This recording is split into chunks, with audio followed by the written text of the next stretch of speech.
How did Pee Wee come to be? Well, so Paul, like we were discussing, came out of performance art training at Cal Arts. He aspired to be an actor in the conventional sense, but wasn't having success. And then he realized that he was funny.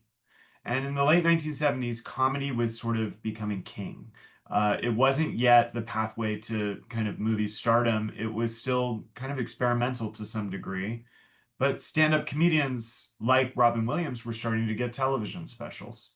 And it was around that time that Paul was told about the Groundlings, which at the time was really just a workshop where people were playing with improvisation. And At the time, it was LA's attempt to do Second City.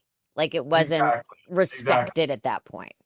Oh, well, it was just kind of under the radar. It was Hmm. people being experimental and creating something which might now be called alternative comedy, which Lorraine Newman in the film describes as really what SNL was in the beginning.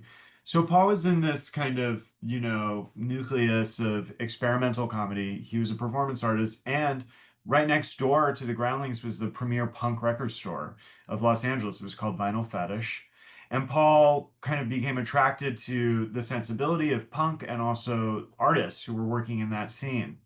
And so, kind of by chance and by accident through improvisation, he came up with the character Pee Wee, and people really responded to it.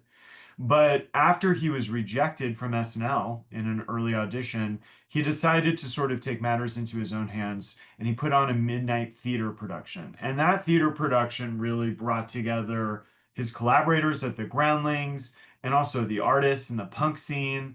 And it all kind of got mashed up into the world that would become ultimately Pee Wee's Playhouse and his children's television series. And it was a launching pad for Paul to become a crossover star.